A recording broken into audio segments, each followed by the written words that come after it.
Mas Kodari, kita sudah saksikan bersama, cukup singkat sebenarnya deklarasinya, cuma diumumkan bahwa saya menyatakan Muhammad Yusuf Kalla sebagai calon wakil presiden maju bersama saya. Betul. Ya, saya kira ini sejalan ya dengan pola-pola sebelumnya, di mana deklarasi dari Jokowi itu dilakukan dengan cara yang relatif sederhana, dan bersamaan dengan waktu dia ditunjuk sebagai calon presiden oleh Ibu Mega, kan Jokowi juga ada prosesi mencium bendera seperti persis pada hari ini. Ya, kalau kita lihat dari penampilan dan bahasa tubuhnya, memang sebetulnya cukup mengena ya secara pribadi. Pak Jokowi orang yang merakyat, egaliter. Pak JK juga orang yang egaliter. Saya bayangkan akan menjadi lucu dan agak kaku kalau misalnya wakilnya Pak Jokowi itu orang yang jaim gitu, yang high profile. Bahkan ya kita lihat, bahkan di sini Pak JK lebih rileks dibandingkan dengan Pak Jokowi ya. Ya, saya kira memang karena jam terbangnya Pak JK ini di pentas nasional sudah teramat sering. Bahkan acara deklarasi seperti ini boleh dibilang dia paling sering ya, karena dia pernah bertarung dalam tiga pilpres. Nah, tahun 2004 pernah jadi calon wakil presiden, 2009 menjadi calon presiden, dan sekarang menjadi calon wakil presiden.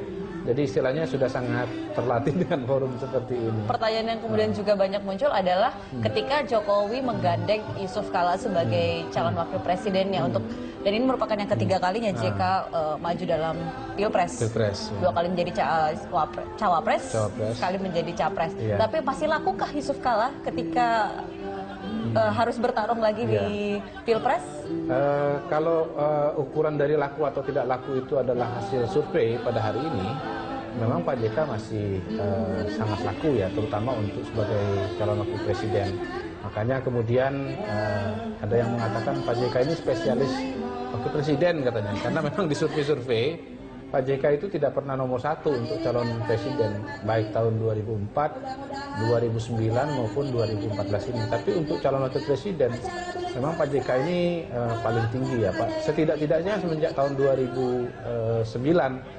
Dan itu bisa dipahami karena memang pertama dia karena sudah tokoh nasional semenjak lama, jadi sangat-sangat dikenal oleh masyarakat. Apakah sangat dikenal masyarakat juga sekaligus membuat sosok Yusuf Kalla ini lebih gampang diterima, lebih terbuka? Tidak hanya karena tidak mesti. Jangan sampai hanya terlalu identik dengan Indonesia Timur saja. Betul, tidak mesti. Tapi Ami, dalam pemilihan langsung itu ada hukum besi ya, bahwa tidak dikenal tidak mungkin dipilih. Karena itu semua calon, syarat pertama yang harus dia penuhi adalah tingkat pengenalan.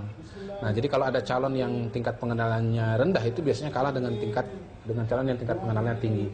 Nah, di sisi yang lain, tingkat kesukaan kepada Pak JK juga cukup baik ya, terutama dari Indonesia Timur. Nah, dalam voting behavior atau dalam perilaku memilih, memang ada 3 macam kategori pemilih ya. Pertama, pemilih yang rasional, jadi pemilih yang memilih calon itu karena persepsi mengenai kemampuan atau kompetensi, misalnya kompetensi mengatasi masalah ekonomi, masalah hukum, masalah keamanan, dan seterusnya. Ada juga yang memilih karena alasan kepribadian, misalnya dipilih karena dekat dengan rakyat, karena tegas gitu ya. Tapi ada juga kelompok pemilih yang memilih calon itu karena kesamaan latar belakang, yang kita sebut sebagai pemilih primordial gitu. Jadi kenapa pilih Pak Yusuf Kalla? Kalau saya sering bercandanya begini, karena Pak Yusuf Kalla orang Sulawesi, saya orang Sulawesi. Nah, kira-kira begitu. Paling tidak sentimen itu bisa membantu ya, tanpa menafikan bahwa Pak JK juga punya pemilih dari kategori pemilih rasional, karena dia pengusaha sukses, dia dianggap menguasai masalah ekonomi, maka sebagian orang yang mementingkan aspek ekonomi juga memilih Pak JK. Jadi tidak hanya tidak serta-merta hanya Indonesia Timur saja. Mestinya begitu, walaupun pada saat ini memang basis pemilih terbesar Yusuf Kalla itu yang bisa diidentifikasi adalah Indonesia Timur. Dalam bahasa yang lain kira-kira begini, kalau kita lihat, kita pecah breakdown pemilih Yusuf Kalla, proporsi pemilih dia di Indonesia Timur itu lebih tinggi daripada proporsi pemilih dia di katakanlah Jawa atau Sumatera. Baik, tetapi Mas Kodari kalau bicara tentang sosok Yusuf Kala maju menjadi calon wakil presiden mendampingi Joko Widodo, satu yang menjadi perhatian juga adalah akan seperti apa ketika mereka terpilih dan JK menjadi wakil presiden. Kita tahu belajar dari ketika JK mendampingi SBY seperti itu, seringkali bahkan ada yang mengatakan bahwa JK is the real president, karena seringkali putusan itu malah diputuskan oleh Yusuf Kala, kemudian tampil ketika ada satu kebijakan pemerintah, Yusuf Kala lah yang maju untuk menyampaikan kepada rakyat. Nah, ini bagaimana dengan Jokowi? Ya, saya kira memang itu yang kekhawatiran terbesar ya dari Pak Jokowi dan tim dan partai pengusung ketika hendak memutuskan siapa calon wakil presidennya. Jadi problem Pak JK itu bukan pada soal pemenangan, tapi pada soal pemerintahan. Dan itu antara lain berkaca dari pengalaman SBY-JK di tahun 2004-2009. Pertama-tama harus diakui bahwa Pak JK ini seseorang dengan kepribadian yang kuat. Ya. Dia punya kecenderungan untuk aktif, terus bergerak, walaupun usianya sudah 72 tahun, dinamikanya luar biasa, mobilitasnya juga luar biasa. Yang kedua, yang dikhawatirkan sebetulnya adalah ketika Pak JK kembali menjadi Ketua Umum Golkar seperti tahun 2004-2009. 2004-2009 SBY merasa kerepotan, dan kita bisa, kalau dia tanya dari mana Anda menyimpulkan Pak SBY kerepotan? Ya, kalau SBY nggak kerepotan pasti dipilih lagi sebagai wakil tahun 2009. Pak SBY kerepotan karena Pak JK bukan cuma kuat secara kepribadian, tapi juga dia punya dukungan politik gitu. Nah, karena itu sebetulnya menjadi misteri atau menjadi pertanyaan buat masyarakat sekarang, arrangement atau setting seperti apa yang sudah dibuat oleh Pak Jokowi dan tim untuk mengantisipasi situasi seperti 2004 dan 2009. Pertanyaannya, apakah ada semacam kontrak politik khusus, katakanlah misalnya, atau perjanjian politik khusus misalnya, yang meminta Pak JK untuk tidak maju sebagai ketua umum partai politik manapun juga, bukan cuma Golkar, tapi juga PKB, tapi juga Nasdem, kira-kira begitu. Jadi Pak JK diharapkan untuk betul-betul pertama konsentrasi sebagai wakil presiden, tidak punya jabatan politik di partai politik lain di luar itu. Yang kedua, ya memang bisa membatasi langkah-langkahnya untuk tetap dalam koridor yang tidak menimbulkan persepsi mengenai apa yang disebut sebagai matahari kembar. Nah, tapi sejauh mana kalau menurut penilaian Mas Kodari di sini Jokowi bisa tetap mengontrol jalannya pemerintahan, bahwa dia tetap orang nomor satu, dan sejauh mana JK bisa menahan diri untuk tidak overlap lagi? Ya, kalau Pak JK sementara kita lihat sudah ada kecenderungan untuk lebih menahan diri ya. Artinya dalam proses pemilihan apakah karena wakil, juga sudah pernah mendampingi SBY, saya kira belajar sudah banyak itu? Karena saya kira sudah banyak orang yang mengingatkan dia bahwa Pak JK Anda dipersepsi sebagai calon wakil presiden yang terlalu kuat. Makanya dari sekarang, dari proses pencalonan pun kalau bisa jangan terlalu seperti kelihatan menonjol begitu. Yang kedua, kalau dari Pak Jokowi sebetulnya menurut saya tergantung ketegasan Pak Jokowi sendiri.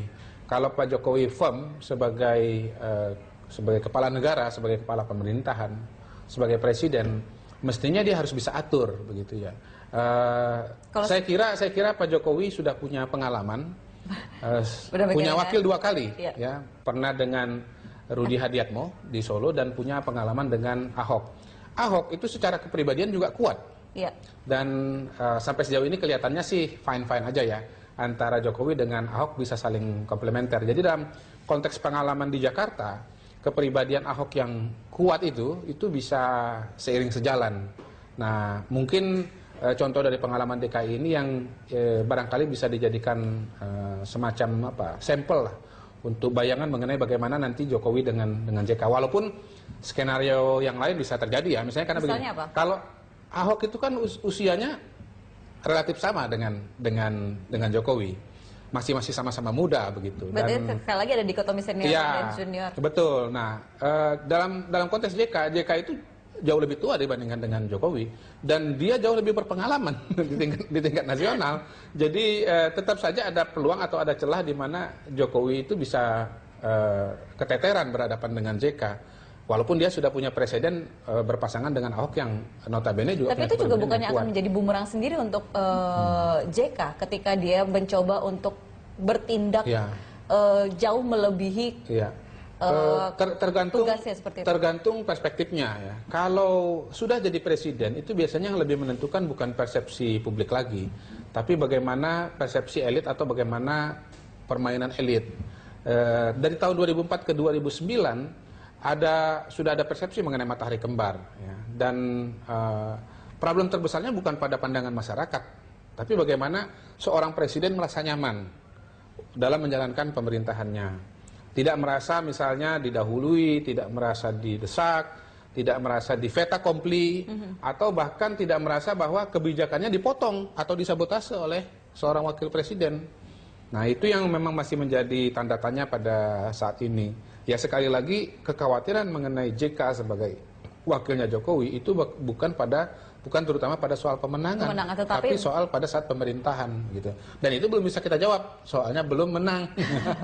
Yang ada sih kekhawatiran, itu yang ada sudah merupakan jadi salah satu pertanyaan orang dan juga trik kampanye. Betul. Jadi itu bisa menjadi salah satu titik lemah pasangan Jokowi JK, di mana nanti bisa diserang atau dikatakan bahwa wah, Pak Jokowi nanti kalau misalnya menang dengan Pak JK, Pak Jokowinya nanti justru akan di bawah Pak JK begitu.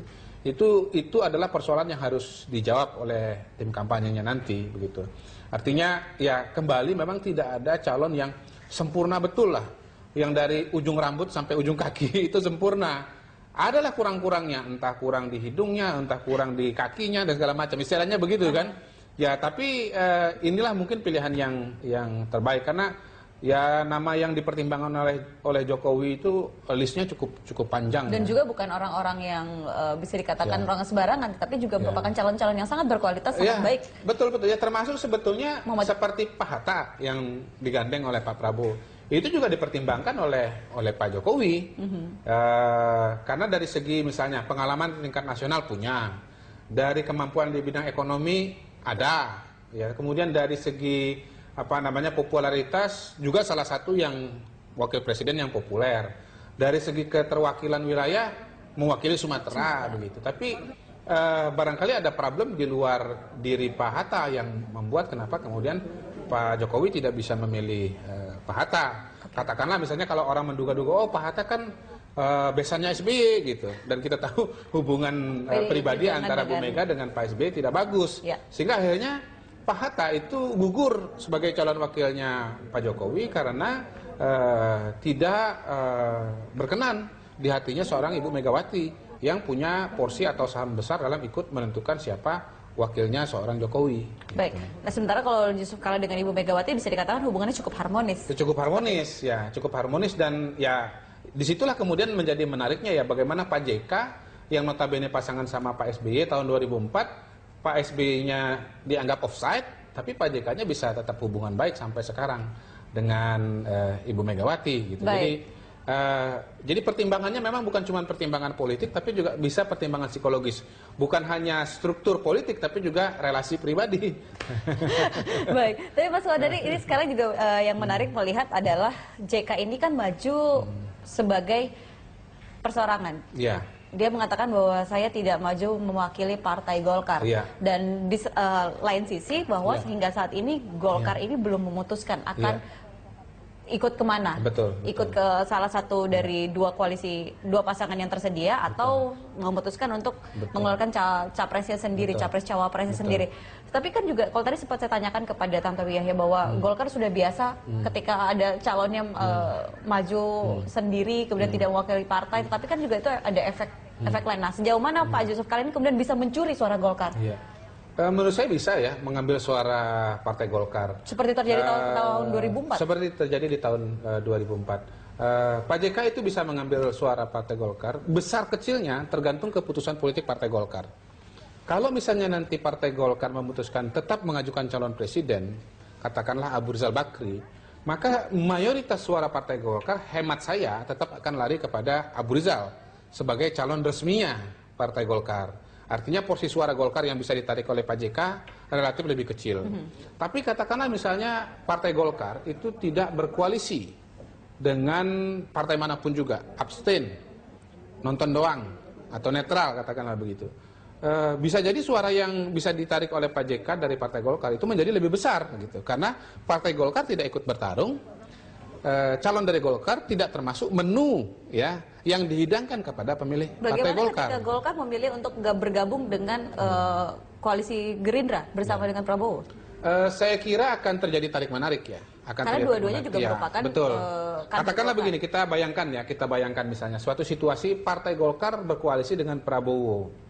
Pada saat kampanye, Partai Golkar secara resmi itu mendukung Prabowo. Ada Pak Abu Rizal, ada jajaran pengurus DPP, itu di panggung bersama dengan Pak Prabowo. Kemudian ada instruksi dari atas ke bawah untuk mendukung Prabowo. Ya paling tidak suaranya akan terbelah. Ada yang kepada Prabowo, yang didukung secara formal, secara struktural oleh Partai Golkar. Ada juga yang lari kepada Jokowi, ya, kepada JK, yang notabene punya hubungan kultural, katakanlah begitu, dengan pemilih Partai Golkar.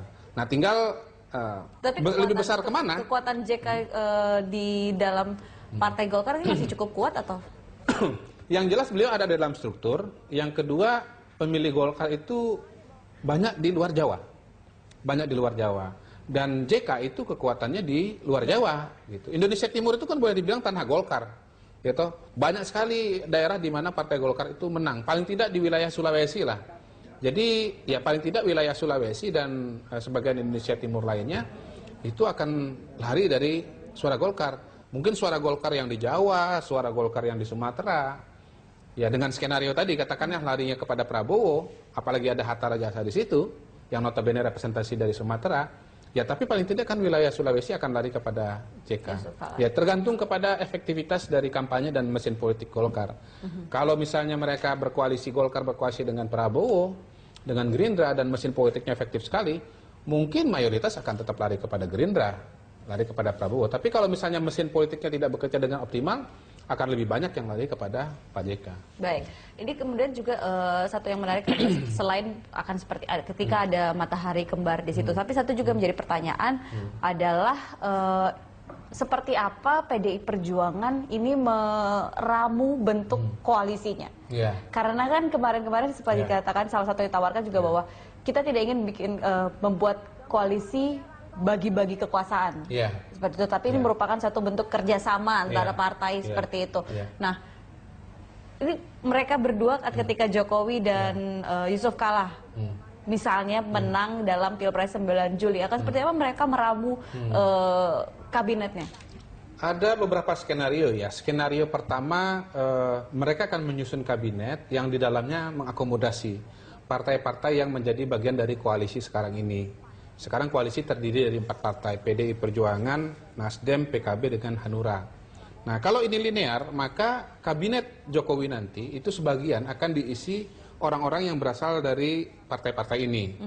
Walaupun Pak Jokowi sudah mengatakan mereka dipilih itu bukan karena berasal dari partainya, tapi karena misalnya kemampuan pribadinya. Karena Pak Jokowi sudah mengatakan tidak ada tawar-menawar mengenai jabatan menteri atau cawapres. Jatah-jatahan. Jatah-jatahan tidak ada. Tapi saya kira demi kepantasan ya secara tidak langsung pasti akan diakomodasi.